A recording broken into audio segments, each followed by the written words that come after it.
Yohanan, un autor judío del siglo I, escribió: Yo no he escrito todo lo que podría o debería escribirse acerca de Yahshua de Nazaret, pero estas cosas las he escrito para que ustedes sepan y crean que Yahshua es el Mesías. Ahora, ¿cómo es que Juan Yohanan prueba a los judíos del primer siglo que Yahshua es el Mesías judío? Lo hizo mostrando cómo Yahshua cumplió cada detalle de las fiestas del Señor que caen en la primavera, tal y como se habían venido ensayando año tras año por miles de años. Luego, en el libro de Apocalipsis, Juan da detalles de cómo el Mesías cumplirá la fiesta del Señor que cae en el otoño. El libro de Apocalipsis es el quinto evangelio.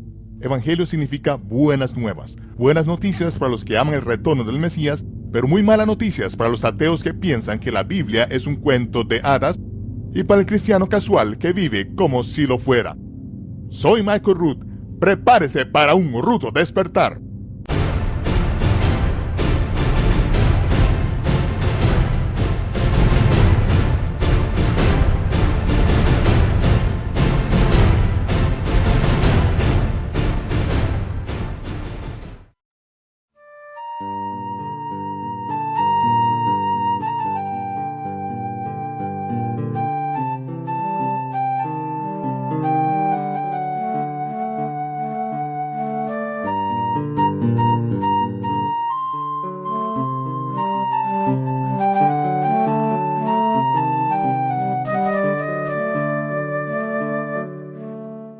He sido agradablemente sorprendido al conocer tantos gentiles que son seguidores del Mesías judío. Durante los primeros 15 años desde Pentecostés, hasta que la casa de Cornelio llegó a la fe, había pocos gentiles creyentes si es que había alguno que creyera en Yahshua. Sin embargo, había cientos de miles de creyentes judíos y el libro de Hechos indica que había una gran compañía de Cohenim, sacerdotes que servían en el lugar santo, quienes eran obedientes a la fe. Fueron estos seguidores judíos del primer siglo quienes dieron su vida para llevar las buenas nuevas de su Mesías a los gentiles. Pero después de 2000 años tenemos unas cuantas cosas que hay que limpiar. Hay algunas malas doctrinas y prácticas que han sido agregadas a la fe una vez entregada a los santos, y muchos buenos elementos fueron extraídos. Pero Jeremías profetizó que un espíritu de arrepentimiento sacudiría las bases del mundo religioso en los últimos días, y precisamente estamos en esos días. Puede que algunos televidentes que no estén familiarizados con los verdaderos nombres de las personas de las escrituras hebreas, tal como Yahshua. Cuando digo Yahshua, entienda que estoy hablando de quien a menudo se conoce como Jesús, un nombre probablemente reconozcan. Uso el nombre Yahshua que el ángel Gabriel le dijo a Miriam y a Joseph que le pusieran a su hijo. Yahshua significa Yahweh es nuestra Yeshua, la palabra hebrea para salvación. Mi nombre en hebreo es Mijael. Significa ¿quién es como él? Es Mikael en ruso, Miguel en español y Michael en inglés. Hay diferentes pronunciaciones dependiendo de los sonidos comunes de la lengua nativa, pero el nombre sigue siendo Mijael. Cuando hablo de Shaul, puede que ustedes estén más familiarizados con Pablos, la versión griega de su nombre. Pero Shaul es un buen nombre en hebreo. Cuando Shaul se convirtió en un seguidor del Mesías judío, no se le dio un nombre griego pagano. Pablo simplemente es la versión española de su sobrenombre en griego, el cual sucede que significa pequeño. El Mesías siempre se dirigió a él como Shaul, su nombre hebreo, Shaul, que significa deseado.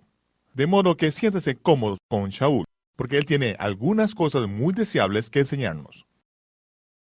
En la carta de Shaul a los seguidores del Mesías en Roma, él pregunta, ¿qué ventaja tiene el judío? A lo cual responde, mucho en todos los aspectos. Primero, ciertamente porque a los judíos les han sido confiados los oráculos de Dios. De todas las ventajas que él podía haber enumerado en relación con haber sido criado en una cultura donde se enseña las escrituras a los niños más jóvenes, dijo que la ventaja primordial es que a los judíos se les encomendaron los oráculos de Dios. ¿Cuáles son esos oráculos y por qué son tan importantes? En la carta de Shaul a los hebreos mesiánicos leemos, después de tanto tiempo ustedes ya debían ser maestros, pero todavía necesitan que se les expliquen de nuevo los rudimentos de los oráculos de Dios. ¿Cuáles son esos oráculos? Rara vez oímos, si es que oímos acerca de ellos en la televisión cristiana, pero las escrituras indican que son la base primordial, los principios básicos para entender la Biblia. Fue Shimon Kefa, Simón Pedro, quien escribió: si alguien enseña, si alguien ministra, si alguien habla, que hable de los oráculos de Dios. ¿Cuáles son esos oráculos que son tan básicos que ni siquiera deberíamos estar enseñando hasta que los hayamos dominado? Fue Esteban quien, de pie delante del Sanedrín, dijo: nuestros padres recibieron los oráculos vivos para dárnoslos. ¿Cuáles son estos oráculos vivientes? La palabra oráculo suena un tanto místico en nuestra cultura, pero es traducida de la palabra griega logión, que significa comunicación. Y vemos en la Torá, los primeros 5 libros de las Escrituras, que Dios en realidad le confió su comunicación, la revelación de sí mismo a las 12 tribus de Israel. El Todopoderoso no mandó a Moisés y los profetas a los cheroquis, los aborígenes, los navajos, los franceses o los americanos. No, fueron enviados a las 12 tribus de Israel, y ellos debían ser sacerdotes y profetas para el mundo entero. Las Escrituras son revelaciones escritas que fueron encomendadas a Israel. Hasta el día de hoy, entre los miles de traducciones de la Biblia, aún permanecen solo 3 textos hebreos, de los cuales todos los otros textos hebreos han sido copiados cuidadosamente. El texto más antiguo es el Ben Asher Codex, albergado en el santuario del libro aquí en Jerusalén. El texto hebreo de la Torá todavía está en el mismo orden que tenía hace 3.400 años, cuando Moisés escribió cada palabra por revelación. Aún permanece una secuencia de letras equidistante en la Torá, en la cual en Génesis cada 50 letras deletrea una y otra vez Tab, Vav, Resh, He, Torá, Torá, Torá. Éxodo está escrito en la misma secuencia, pero cada 50 letras en Deuteronomio y Números deletrea Torá, pero al revés, lo cual apunta al libro central, que es Levítico, donde cada 7 letras, que es el número de la perfección de Dios, deletrea Yod, He, Vav, He, Yahweh. El nombre del Todopoderoso aparece cada 7 letras. Este código intrincado no puede haber sido ideado por el hombre y aún así lograr que el texto tenga sentido para el lector. Es la firma de Yahweh en sus instrucciones, la Torá. Esos son los oráculos escritos que les fueron encomendados a los hijos de Israel, y ellos han hecho un mejor trabajo de lo que lo hicieron los griegos, los romanos, los ingleses o cualquier otro traductor moderno en mantener la integridad de las Escrituras. Como dijo Shaul, los oráculos de Dios fueron encomendados a los judíos, y los dones y llamados de Dios son irrevocables. ¿Cómo llamas a este libro? Torah, To. la Torah. ¿Cambiarías a tu amigo por la Torah? ¿Sí? ¿Tu caballo y tus botas? ¿Sí? ¿Y sus ropas? ¿Sí? ¿Y todo lo demás que posees? Sí, todo. Si lo dejara ir, ¿puedo quedarme con la Torah? No.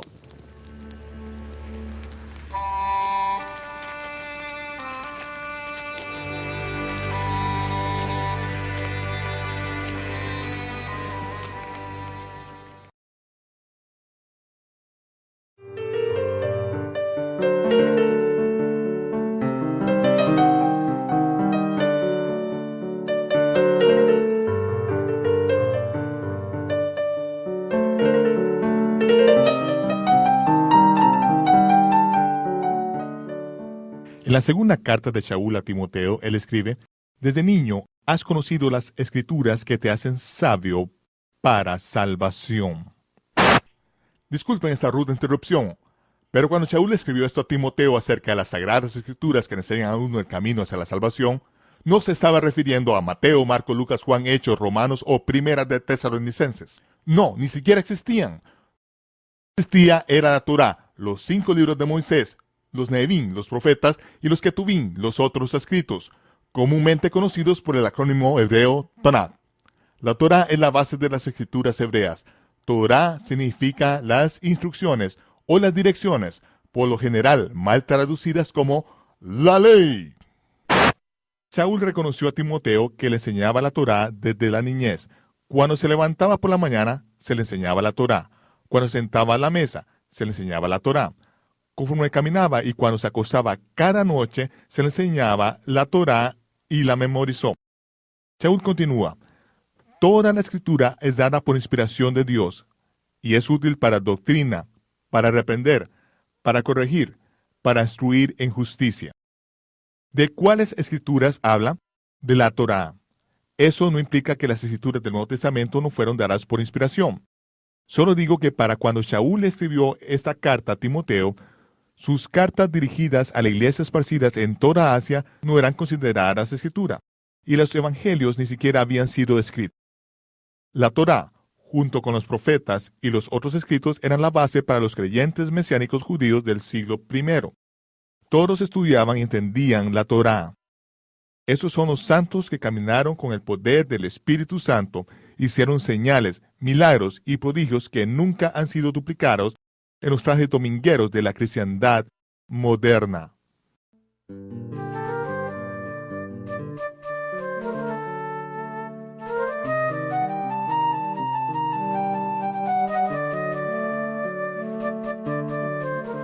Saúl dice que él viajó por numerosas sinagogas a través de Asia, y cada Shabbat razonaba con ellos con las Escrituras. ¿Cuáles Escrituras cree usted que usó? ¿El Evangelio de Juan o 2 Corintios? Ni siquiera existían. Se puede imaginar a Saúl, un fariseo intelectual, poniéndose de pie entre sus hermanos judíos y diciendo: la razón por la que esto es verdad, hermanos, es porque la semana pasada yo escribí a esto a un grupo de gente en Roma. Se habrían reído de él y lo habrían echado de la sinagoga. No, Saúl probó su fe por las páginas de la Torá y los profetas. El libro de los Hechos registra que los santos de la ciudad de Berea escudriñaban las Escrituras diariamente para probar si lo que les enseñaba a Saúl era verdad. ¿Cuáles Escrituras escudriñaban los de Berea? La Torá. Esa es la base. No se pueden probar las enseñanzas de Pablo a menos que se encuentren en la Torá. Continuamente está citando la Torá. Cuando usted, al igual que los de Berea, encuentra el lugar en la Torá de donde Saúl le está citando, entonces usted sabe que sus escritos están en contexto. Los de Berea eran educados, escudriñaban la Torá. Shimon Kefa escribió: nuestro amado hermano Saúl les ha escrito a ustedes algunas cosas difíciles de entender. ¿Puede usted identificarse con Pedro? Sí. Algunas cosas que Pablo escribe son muy difíciles de entender porque somos muy parecidos a Pedro. Somos como pescadores, trabajamos por un jornal. No nos hemos criado dentro del estilo privilegiado de Saúl, que pasó la mayor parte de su vida en Jerusalén estudiando la Torá a los pies de uno de los maestros más respetados de su generación, Gamaliel. Shimon Kefa continúa: las cuales los indoctos e inconstantes tuercen las cosas que Saúl escribió para su perdición, como también las otras escrituras. ¿En qué son indoctos e inconstantes? En la Torá, de la cual Saúl está citando constantemente. Si usted ignora la Torá, no puede entender completamente las escrituras del Nuevo Testamento. Usted termina torciéndolas, destruyendo las escrituras para su propia perdición. Y si usted enseña escritura torcida, termina destruyendo a quienes lo escuchan. La historia ha mostrado que si un pueblo ignora la Torá, empieza a aislar bytes de sonido numerados llamados versículos del Nuevo Testamento, despojan esas declaraciones completamente de todo contexto y luego se agrupan en unos 4,000 campos de batalla de diferentes denominaciones que se identifican más de cerca con los hombres que con el Mesías. Saúl lo puso muy claramente. ¿Cómo es que han propuesto dividirse en cultos religiosos que se sirven a sí mismos? Algunos dicen que son de Saúl, otros: yo soy de Apolo, yo soy de Kefa, de Lutero, Calvino, Zwingli, Wesley, Juan el Bautista. Yo no fui crucificado por ustedes y ningún papa jamás se levantó de la tumba. Bueno, sí, acepto que estoy parafraseando un poco, pero es básicamente lo que Pablo diría hoy.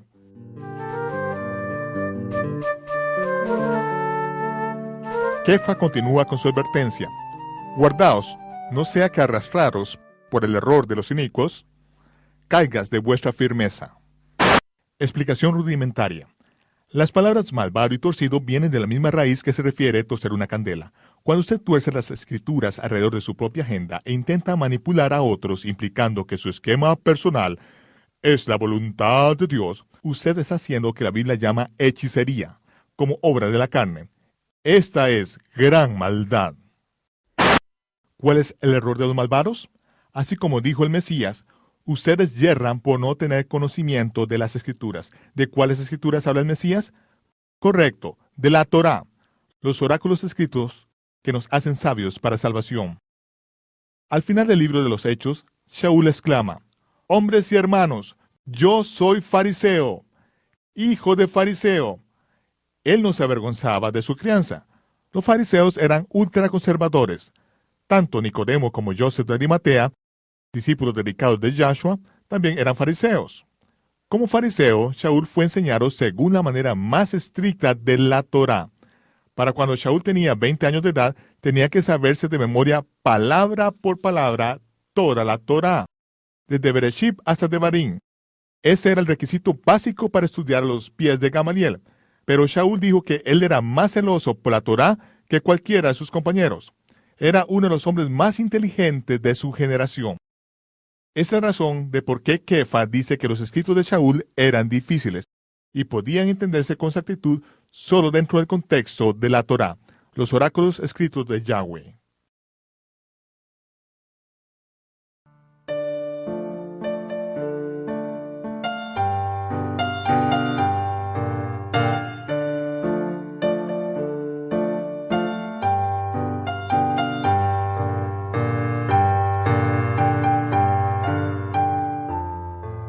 Hemos hablado brevemente acerca de los oráculos escritos de Dios, pero las Escrituras también hablan de los oráculos vivos que fueron encomendados a Israel.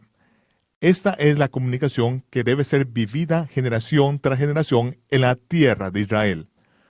Los oráculos vivos de Dios son los Kadosh Mikra, las convocaciones santas, las fiestas del Señor. Las fiestas son sombras proféticas de las cosas que el Mesías tenía que cumplir. No había opción. El cuarto día después de la crucifixión de Yahshua, dos de sus discípulos salieron deprisa del lugar de escondite donde los discípulos se habían secuestrado a sí mismos. Cleofas y otros discípulos tiraron una puerta y se abrieron paso para dirigirse al pueblo de Emaús. Estaban tan acabados y deprimidos que se fueron de Jerusalén durante la fiesta. Eso sí es depresión. Pero póngase usted en sus zapatos por un momento. Ellos habían vendido el negocio de su familia, habían distribuido sus posesiones entre los pobres y ahora se encontraban más pobres que aquellos a quienes habían ayudado. Sus vidas estaban arruinadas.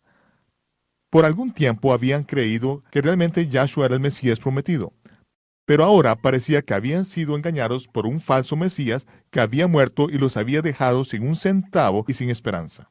Conforme ensayaban sus propios ayes, los alcanza un extraño. Disculpe, caballeros, ¿por qué están tan deprimidos? ¿De qué trata esa conversación tan triste? Cleofas contesta, ¿eres extranjero en Jerusalén? ¿No has oído acerca de las cosas que han sucedido en estos últimos días? Y el extraño, el Mesías resucitado, pero sin darse a conocer, le dice, ¿qué cosas? Como si no supiera. Conforme sigue su camino hacia Emaús, empieza a ensayar todo lo que acababan de ver esa semana. El extraño sigue extrayendo detalles. ¿Qué más vieron? ¿Pueden recordar algunos detalles más? ¿Qué pasó luego? Concluyeron su triste relato cuando Cleofas dijo, y confiábamos en él, creíamos que él era el Mesías. Finalmente el extraño los interrumpe. Oh insensatos y tardos de corazón para creer todo lo que los profetas han dicho. ¿No era necesario que el Mesías padeciera esas cosas de las que ustedes han estado hablando y que entrara en su gloria? Y comenzando desde Moisés y siguiendo por todos los profetas, les declaraba en todas las escrituras las cosas de que él decía.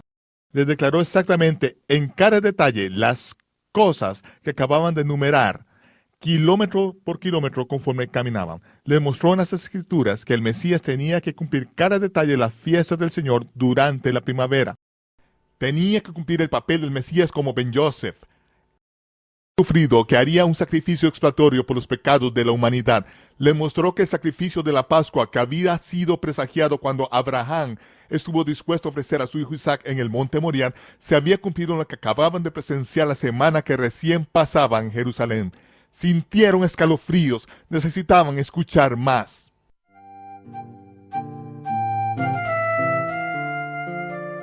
Cuando llegaron a Emaús, el extraño actuó como si tuviera que seguir su camino. Pero ellos le pidieron, por favor, sí, quédate con nosotros. Cuando se sentaron a la mesa, el extraño tomó el pan sin levadura en sus manos y bendijo al Padre con la misma bendición que Melquisedec, el Melech Tzedek, el rey de justicia, bendijo cuando le trajo pan y vino a Abraham. Él pronunció la misma bendición con la que todo Israel bendecía al Todopoderoso cada vez que partían el pan en el Shabbat. Él bendijo con la misma bendición con la que bendijo cuando partió el pan con sus discípulos justo antes de ser arrestado en Getsemaní, 4 días antes, cuando levantó el pan hacia el cielo y dijo, Baruch atah Adonai Yahweh, Eloheinu melech haolam, hamotzi lechamin haaretz. Bendito seas tú, Señor Yahweh, nuestro Elohim, Rey del universo, que haces producir pan de la tierra. Yo soy el pan de vida. Yo soy la provisión del Padre que fue traído a esta tierra. Esta bendición y esta partición del pan que ustedes han venido haciendo año tras año, siglo tras siglo, es un Kadosh Mikra, un ensayo santo iniciado por el Melech Tzedek. Este pan representa mi cuerpo, que será quebrantado por vosotros. De ahora en adelante, cada vez que hagan esto, hágalo en memoria de lo que estoy a punto de hacer por ustedes. Ahora, cuando el Señor se reclina sobre la mesa con 2 de sus dolidos y desesperados discípulos, levanta el matzah hacia el cielo y dice, Baruch atah Adonai Yahweh, Eloheinu melech haolam, hamotzi lechamin haaretz. Este es mi cuerpo, que fue quebrantado por ustedes. Partió el pan, lo puso en la mesa y desapareció ante los ojos de sus discípulos. En ese momento entendieron que se trataba del Mesías resucitado. Cleofas exclamó, ¿no ardía nuestro corazón por dentro cuando caminábamos con él y nos abría las Escrituras? Inmediatamente salieron corriendo de regreso a Jerusalén. Golpearon la puerta que habían tirado unas horas antes y empezaron a hablar con mucha emoción acerca de los eventos que habían sucedido desde que salieron esa tarde. Pero justo antes de que pudieran hablar coherentemente, el extraño se les apareció en medio de ellos y dijo, Shalom Alechem, paz a vosotros. Y luego empezando desde Moisés y todos los profetas y los escritos, les enseñó que el Mesías debía cumplir los oráculos escritos de la Torá, lo mismo que los oráculos vivos, las sombras proféticas de las cosas nuevas por venir, las cuales estaban enraizadas en la fiesta del Señor. Durante su ministerio público, Yahshua no permitió que nadie publicara que él era el Mesías. Cuando los endemoniados lo identificaban y clamaban, «Sé quién eres, eres el Mesías, el hijo de David». Él reprendía al espíritu y no le permitía que proclamara su misión. Solo unas semanas antes de su crucifixión, él les preguntó a sus discípulos, «¿Quién dicen los hombres que soy?». Uno respondió, «Elías».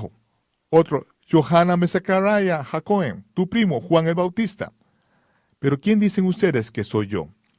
Kefa respondió, «Tú eres el Mesías, el Hijo del Dios viviente». «Bienaventurado seas, Kefa. La carne y la sangre no te lo han revelado. Yo no te lo revelé. Mi Padre que está en los cielos te lo ha revelado. Pero no se lo digan a nadie, porque necesito subir a Jerusalén, donde seré sacrificado por los gentiles».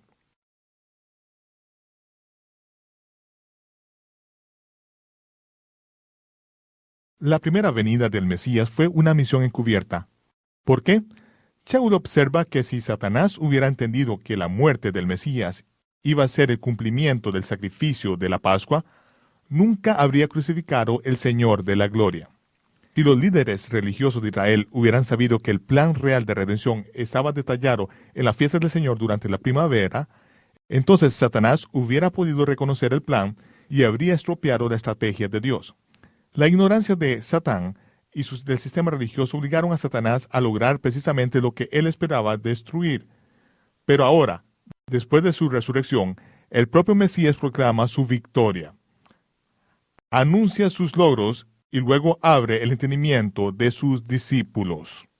El cumplimiento de la fiesta del Señor durante la primavera demuestra un patrón que hace que el futuro cumplimiento de la fiesta del otoño sea mucho más anticipado. En los episodios venideros exploraremos los bellos cuadros proféticos de las buenas cosas por venir y veremos cómo nuestro Creador nos ha contado el final desde el principio, en las fiestas del Señor. Soy Michael Root.